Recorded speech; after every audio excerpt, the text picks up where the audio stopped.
As a New York City seller, we believe that you should be staging. In this podcast, we're going to talk about the ins and outs of staging, both traditional and virtual. And we're also going to cover specific costs, which are probably less than you'll expect. So the first and most important question that people ask, why should I stage my apartment? Why is it going to pay off? At the end of the day, the staging's not going to sell the apartment. It will sell either way. It's not a matter of that. But what's our job? Our job is to sell it in the shortest amount of time for the highest price possible. Correct. And what it does do, it takes the canvas and paints it the nicest picture that you can on the canvas. While it is not imperative that you stage the apartment. And we've talked about in other podcasts the popularity of video content and such, and the importance around having a nicely staged apartment that then the video content really pops. That is the point. It should, and in all the cases that I can think of, and it makes sense, the apartment will sell faster at a higher price. So that is the goal of it. And really, when we talk about staging, there's really three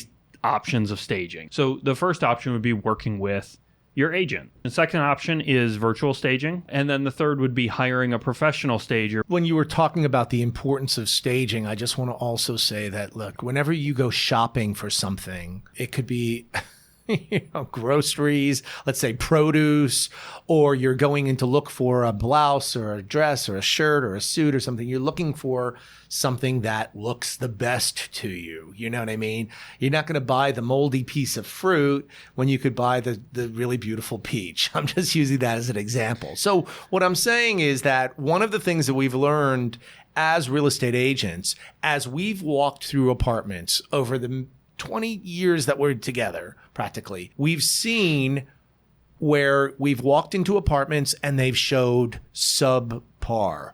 Some apartments have shown so poorly that we think, oh my God, how could you even see the apartment, let alone want to buy this apartment? Yeah. And so that goes to the heart of staging, making the apartment look its absolute best that it can be, whether it's a triple mint apartment or an estate. Using us as as the resource, the initial thing that a seller can do, that's one of the things that we've been able to, how can I say, really enhance with our sellers, based on not only our experience, but the younger talent on our team. And you bring up an interesting point there. I just want to jump in is it doesn't mean that an apartment that needs work is the only apartment that needs staging. You can have a triple mint apartment. You can have a seller that hired the best architect and the best contractor out there and spent oodles of money and did all these great finishes and everything else. And then one of the owners is like, I'm an interior decorator. I like black everywhere. I like dark colors. I like, Venetian dark red plaster everywhere, whatever. That's not going to have mass appeal. Correct. And so just because you have a beautiful apartment, if you do it very specifically with a very specific taste, that's not going to give you mass appeal to the audience, to the buyer pool. That, which is an excellent point. But then the second thing is, and then there are apartments which are really beautiful and beautifully designed out. And the seller has an idea, for instance, these beautiful lamps that are really, really, really big for the space. Mm-hmm. And so we as agents then have to say, okay, we've got to lose the lamps. I'm just using that as an example. Yeah. So little things, and we're a really very good resource. Honestly, the most reasonable resource that a seller will have, which is that's part of our fee. And we pride ourselves on being able to. It. Like that's an enjoyable piece of it because it's figuring out, okay, how are we going to make this work with what we've got? That's correct. And it can be as small or as extensive as possible. This past year, we've had 2 very large apartments that were part of the same transaction that took 4 months to stage. So we went through the entire apartment. We labeled what it is that we want in the apartments and what it is that the seller should take out. To a smaller apartment, which we say, okay, if you're prepared to get rid of these pieces, this is what we believe should stay and this is what should go. Yeah. So that first option is working with your agent. That's correct. You have to, of course, trust their taste level and and ability. Their abilities. They also have to have enough manpower, or to move stuff around. And honestly, Some brokers don't want to do it. Yeah, and some brokers just no, you hire a stager for that. That's correct. They'll go that route, but we that's a service that we provide. Yeah, and it's like I said, something that we enjoy as a piece of it because it satiates our creative side, and we're saving our clients money. The second option would be virtual staging. So virtual staging is taking a picture and plunking in virtual furniture. I've even seen now virtual renovations, which in my opinion is very disingenuous. I would very tricky. I would guard against doing that with any seller. We've never done it. I don't think it's right because I've seen virtual renovated photos without the before, original? without the current. Well, this is what it is. It's just this is what it could be. Misrepresentation. It's in my opinion, it's a gross misrepresentation that should not be done. But some agents do it, but mostly we're talking about virtual staging, and virtual staging has come a long ways. It used to be, you can see it looks like somebody cut a couch out of a magazine and posted it on the picture and took a picture of it and blah, blah, blah. Now it's got shadows. It's got I'll look at pictures. I'll be like, I don't know whether that's virtually staged. So it can be very useful. Not a big cost involved in doing so. We will utilize it to refresh a listing with a seller maybe that doesn't want to spend the money on actually staging the apartment. Yeah. It can have an effect on when people are looking at photos, helping them visualize, which is, we always talk about 80% of the buyers out there think they can visualize a space and furniture in the space and blah, blah, blah. But really only 20% of people can. So the more tools and the more visuals we can give somebody to say, okay, this is how it can be laid out, the better. So it is a cheaper version of, say, an empty apartment to plunk furniture in, at least the pictures, but it's not as effective as doing the physical staging. That is correct, because the downside of the virtual staging is that most buyers, as you accurately said, do not have creative imagination to be able to envision the space, what to do with the space, especially with smaller apartments. And there's only so much that we can give with virtual staging. They're going to walk in and see the vacant apartment with the blemishes that are there, the four walls, and have to use their mind to figure out, well, where am I going to dine? And every apartment which is vacant shows smaller vacant than with furniture in it. It's the misconception. Buyers think, oh, how am I going to fit my furniture in here? But if we show how the furniture fits with the actual furniture in the space, it always shows better and bigger. A word of caution, and I've seen real egregious just staging furniture in virtually staging furniture in pictures. If you see any agent that puts out a virtually staged picture, it should say virtually staged in one of the corners of the picture. If you see that, take it as it is. It could be a little bit not like the relative sizes could be totally off to scale. Thank you. And I've seen real egregious situations where somebody put in a queen size bed in a 5 foot wide room with 3 feet at the end of the bed. And you're I've seen it too. How does that happen? That does not make sense. So when we do it, we make sure that it's very accurate, as close as they can do it, but it is virtual staging. So they're not, at the apartment measuring it, but we use the firm that does our floor plans and such, so they have all the detailed measurements and they make it as accurate as can be. But know as a buyer out there that take note of it, just so you're not surprised when you walk through the door if it could be one of those egregious situations. The last avenue that the seller can go would be to hire a professional stager. So you can have a more cost-effective stager come in.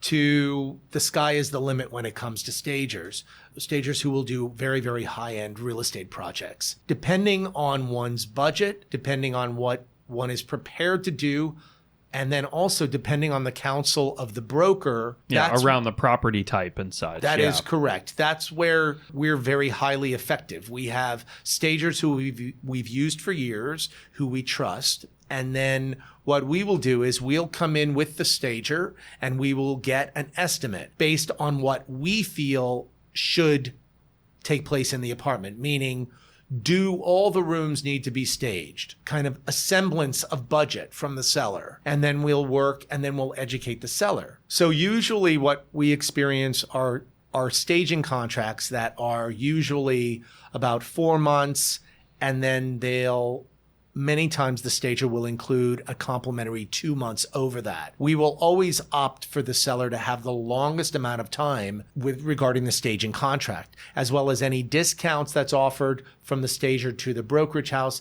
to be imparted back to the seller. Yeah, Staging and we always costs, stay involved. I mean, as you said, we walk through with them. We're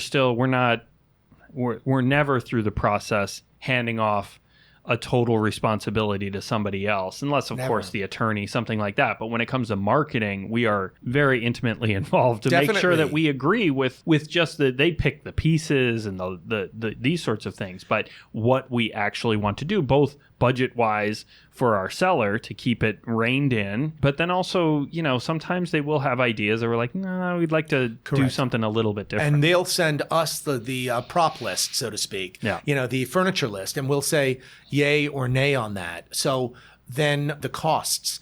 So on a smaller apartment, it could run in the $4,000 to $5,000 range, in upwards to $10,000 to $20,000 for that 6-month period. And up from there. I mean, we used a very high-end stager for one of our listings. $65,000. Yeah, it was $65,000 to stage that apartment. And, so it really depends on who you're going with. There's, just like there is in every industry, like in the architect world or in the designer world, the staging world, there's these sort of superstars that are out there on social media and they've got the buzz, and they charge for that. That's right. They provide additional exposure. So there's all different sorts of niches within that staging world that can give you a little edge here or there, but it boils down to the look. I will say, though, that what is imperative, spend the money on the staging versus doing virtual staging, because particularly with smaller bedrooms, like Jonathan pointed out, you'd be surprised at walking into, why do you think in new development in New York City, all the really top new developments, they all are staged. They have model homes because there are secondary and third bedrooms that are small, but they're presenting with queen beds in there or a full bed with 2 side tables, that kind of thing, to be able to create the image of home. So buyers can envision what the rooms can look like and can they fit their furniture in. So. And if you have a quirky space, like say you have a quirky living dining space, it's imperative to show, okay, how is this going to work? If you have a square living dining room, for instance, or just a really small space, you got to show how are you going to fit. Maybe it's a high top table for 3 people or something in the corner, like all those little things matter, because what are the buyers looking at? They're looking at, how am I going to live in the space? Exactly. How am I going to fit? Like, I don't need a 6-person dining table. Correct. Oh, a high top. I never thought of that. That actually works quite nice. And I could have my breakfast. I could have a couple people over. Definitely. And it fits there. And it's, Staging gives the buyer the ideas that they lack themselves. Yeah, even if it's an idea that they don't like. It Correct. could take that out of their mind and say, oh, okay, yeah, I don't really like how that is. Actually, I don't need that. But look, I still have a living space, going back to like a tight living dining room. I can still fit this living space. I don't even need that. And how much bigger it's going to look without that, Right. So it's as much what people could do as what they maybe don't want to do. Exactly. It's on both sides of the fence. When we talk about staging, for going back to the things that we usually point out to people in that initial conversation and such, there are things that are outside of a staging furniture, staging, particular things like items within the apartment, moving things around, etc. And those are things like washing your windows, decluttering closets and shelves, and taking out that's all part of staging. And such. It's all part of staging. So we sort of wrap that all in. And yes. We always talk about that in our first meeting. It's one of the things that we make sure that we talk to the sellers about, prospective sellers, so they know, like, we're thinking about this from the second we walk in the door. What's a buyer going to look at? How are we going to present it as well as possible? Making sure that if something needs to be painted, if plaster's chipping, make sure that this is taken care of so that lights work. Yeah. Yes, you can have all the room fully furnished and looking beautiful, but you can't see out the windows. Yeah. So that's your point. Right. Anyway, so bottom line is, anybody listening to the podcast, we are firm believers in the value of staging and how much more one can command staging versus not staging. And how much more liquid it becomes, that asset becomes by doing it. Definitely. Helps it sell. Definitely. We can't quantify, hey, you're going to make your money back, but I believe that in most instances, yes, you will definitely make your money back or plus added value. Yeah. That's it. All right. So listen, always a pleasure. It's been awesome. Likewise. Great. As always, anybody has any questions, you know where to reach us. Reach out. It's going to be very specific to your apartment, what will need to be done. Like I said earlier, it's a piece that we enjoy doing, and it helps us do our job ultimately, which is to close on the apartment. Thanks for watching. Thanks for listening. For now, be healthy, safe, and most of all, remain in gratitude. We'll talk to you next time. See you next time. Thanks for watching or listening to the Real Talk NYC Real Estate Podcast. If you want to find us online or sign up to get our monthly and quarterly market stats, come on over to our website, GasdaskaConlonTeam.com, or you can find us on all social media with the handle @Gasdaska Conlon Team. If this show was helpful, entertaining, or informative, consider telling friends and family or leaving us a review on Apple Podcasts. Thanks for tuning in. Be sure to subscribe to the podcast so you don't miss our next episode, and we'll see you next time.